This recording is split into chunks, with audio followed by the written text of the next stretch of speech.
63वां अध्याय। भगवान श्री कृष्ण के साथ वाणासुर का युद्ध। श्री सुखदेव जी कहते हैं, परीक्षित, बरसात के 4 महीने बीत गए परंतु अनिरुद्ध जी का कहीं पता न चला। उनके घर के लोग इस घटना से बहुत ही शोकाकुल हो रहे थे। एक दिन नारद जी ने आकर अनिरुद्ध जी का शोणितपुर जाना, वहां वाणासुर के सैनिकों को हराना और फिर नागपाश में बांधा जाना, ये सारा समाचार सुनाया। तब श्री कृष्ण को ही अपना आराध्य देव मानने वाले यदुवंशियों ने शोणितपुर पर चढ़ाई कर दी। अब श्री कृष्ण और बलराम जी के साथ उनके अनुयायी सभी यदुवंशी प्रद्युम्न, सात्विकी, गद, सांब, सारण, नंद, उपनंद और भद्र आदि ने 12 अक्षौहिणी सेना के साथ व्यूह बनाकर चारों ओर से वाणासुर की राजधानी को घेर लिया। जब वाणासुर ने देखा कि यदुवंशियों की सेना नगर के उद्यान, परकोटों, बुर्जों और सिंह द्वारों को तोड़ फोड़ रही है, तब उसे बड़ा क्रोध आया और वो भी 12 अक्षौहिणी सेना लेकर नगर से निकल पड़ा। वाणासुर की ओर से साक्षात भगवान शंकर वृषभराज नंदी पर सवार होकर अपने पुत्र कार्तिकेय और गणों के साथ रणभूमि में पधारे और उन्होंने भगवान श्री कृष्ण तथा बलराम जी से युद्ध किया। परीक्षित, वो युद्ध इतना अद्भुत और घमासान हुआ कि उसे देखकर रोंगटे खड़े हो जाते थे। भगवान श्री कृष्ण से शंकर जी का और प्रद्युम्न से स्वामी कार्तिक का युद्ध हुआ। बलराम जी से कुंभांड और कूपकर्ण का युद्ध हुआ। वाणासुर के पुत्र के साथ सांब और स्वयं वाणासुर के साथ सात्विकी भिड़ गए।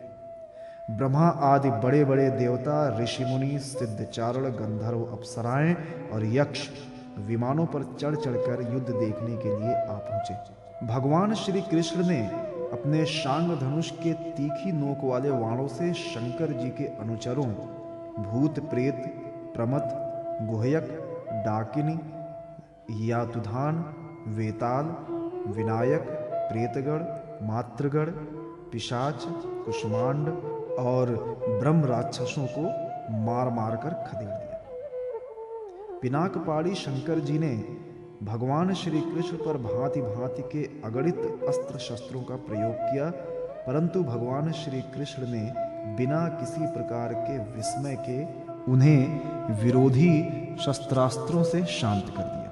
भगवान श्री कृष्ण ने ब्रह्मास्त्र की शांति के लिए ब्रह्मास्त्र का, वायव्यास्त्र के लिए पर्वतास्त्र का, आग्नेयास्त्र के लिए पर्जन्यास्त्र का और पाशुपतास्त्र के लिए नारायणास्त्र का प्रयोग किया। इसके बाद भगवान श्री कृष्ण ने जृंभणास्त्र के लिए, जिससे मनुष्य को जम्भाई पर जम्भाई आने लगती है, महादेव जी को मोहित कर दिया। वे युद्ध से विरत होकर जम्भाई लेने लगे।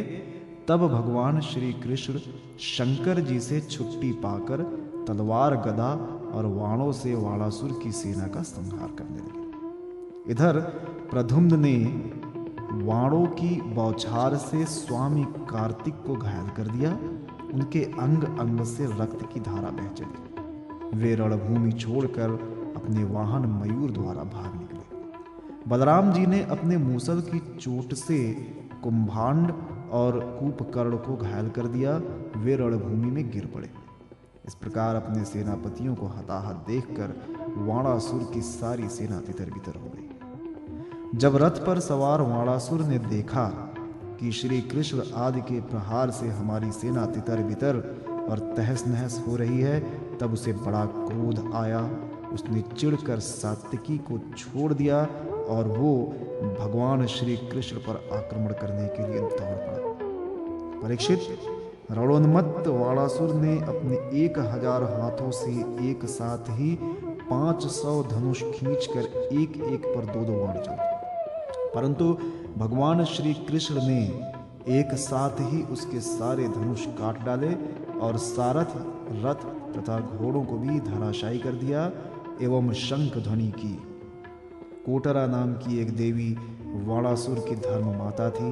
वो अपने उपासक पुत्र के प्राणों की रक्षा के लिए बाल बिखेर कर नंग धड़ंग भगवान श्री कृष्ण के सामने आकर खड़ी हो गई। भगवान श्री कृष्ण ने इसलिए कि कहीं उस पर दृष्टि न पड़ जाए अपना मुंह फेर लिया और वे दूसरी ओर देखने लगे। तब तक वाणासुर धनुष काटे जाने और रथहीन हो जाने के कारण अपने नगर में चला गया। इधर जब भगवान शंकर के भूतगण इधर उधर भाग गए, तब उनका छोड़ा हुआ 3 सिर और 3 पैर वाला ज्वर 10 दिशाओं को जलाता हुआ सा भगवान श्री कृष्ण की ओर दौड़ा। भगवान श्री कृष्ण ने उसे अपनी ओर आते देखकर उसका मुकाबला करने के लिए अपना ज्वर छोड़ा। अब वैष्णव और माहेश्वर दोनों ज्वर आपस में लड़ने लगे। अंत में वैष्णव ज्वर के तेज से माहेश्वर ज्वर पीड़ित होकर चिल्लाने लगा और अत्यंत भयभीत हो गया। जब उसे अन्यत्र कहीं त्राण न मिला, तब वो अत्यंत नम्रता से हाथ जोड़कर शरण में लेने के लिए भगवान श्री कृष्ण से प्रार्थना करने लगा। ज्वर ने कहा, प्रभो, आपकी शक्ति अनंत है।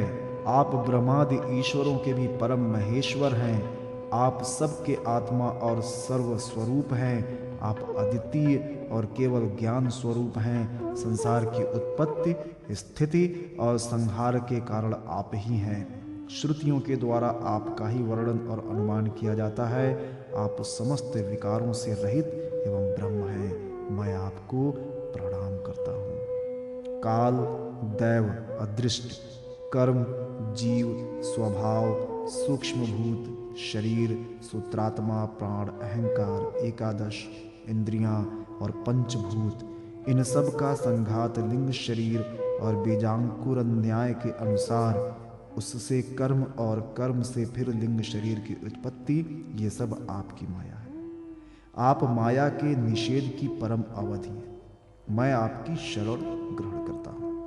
प्रभो, आप अपनी लीला से ही अनेकों रूप धारण कर लेते हैं और भगवान साधु तथा लोक मर्यादाओं का पालन पोषण करते हैं। साथ ही उन मार्गगामी और हिंसक असुरों का संहार भी करते हैं। आपका ये अवतार पृथ्वी का भार उतारने के लिए ही हुआ। प्रभो, आपके शांत, उग्र और अत्यंत भयानक दुस्सह तेज ज्वर से मैं अत्यंत संतप्त हो रहा हूँ। भगवान देहधारी जीवों को तभी तक ताप संताप रहता है जब तक वे आशा के फंदों में फंसे रहने के कारण आपके चरण कमलों की शरण नहीं ग्रहण करते।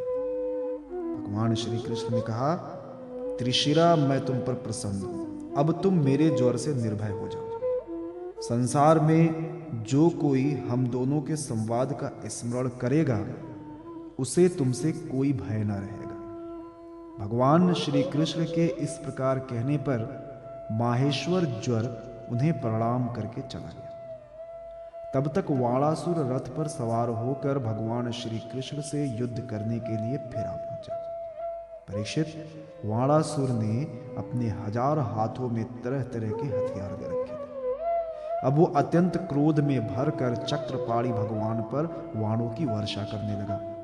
जब भगवान श्री कृष्ण ने देखा कि वाणासुर ने तो वाणों की झड़ी लगा दी है, तब वे छुरे के समान तीखी धार वाले चक्र से उसकी भुजाएं काटने लगे, मानो कोई किसी वृक्ष की छोटी छोटी डालियां काट रहा हो। जब भक्त वत्सल भगवान शंकर ने देखा कि वाणासुर की भुजाएं कट रही हैं, तब वे चक्रधारी भगवान श्री कृष्ण के पास आए और स्तुति करने लगे। भगवान शंकर ने कहा, प्रभो, आप वेद मंत्रों में तात्पर्य रूप से छिपे हुए परम ज्योति स्वरूप पर ब्रह्म हैं। शुद्ध हृदय महात्मागण आपके आकाश के समान सर्वव्यापक और निर्विकार निर्लेश स्वरूप का साक्षात्कार करते हैं।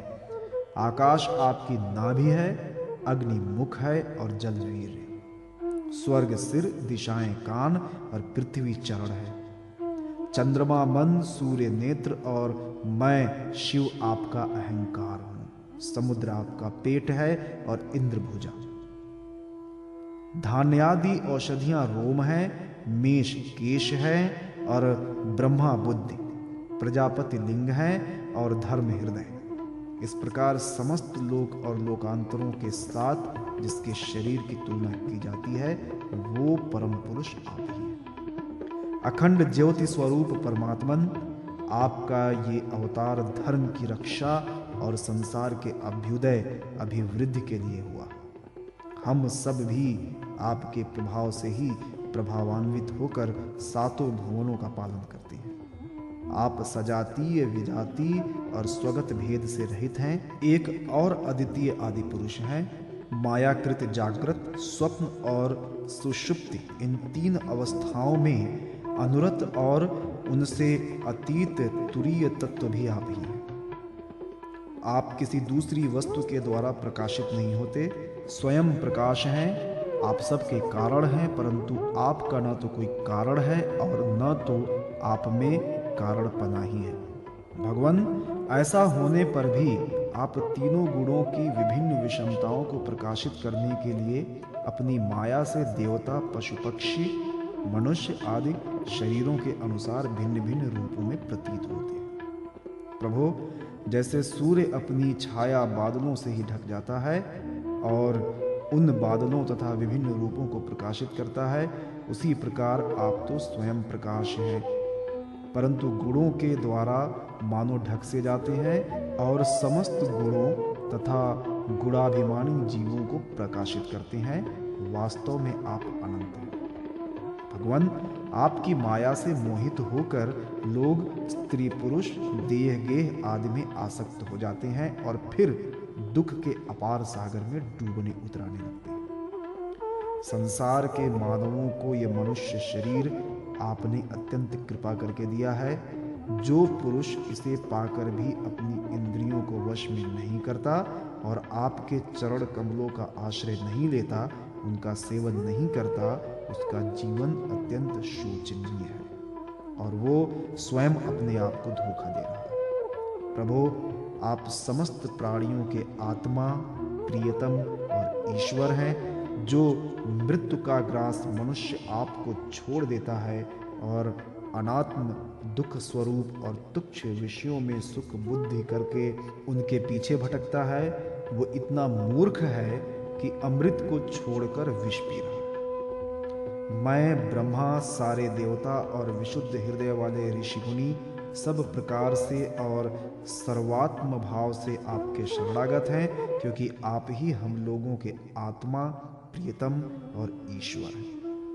आप जगत की उत्पत्ति, स्थिति और प्रलय के कारण हैं। आप सब में सम, परम शांत, सबके सुहृदय, आत्मा और इष्ट देव हैं। आप एक अद्वितीय और जगत के आधार तथा अधिष्ठान हैं। हे प्रभु, हम सब संसार से मुक्त होने के लिए आपका भजन करते हैं। देव, ये वाणासुर मेरा परम प्रिय कृपा पात्र और सेवक है। मैंने इसे अभय दान दिया है। प्रभु, जिस प्रकार इसके परदादा दैत्यराज प्रहलाद पर आपका कृपा प्रसाद है, वैसा ही कृपा प्रसाद आप इस पर भी करें।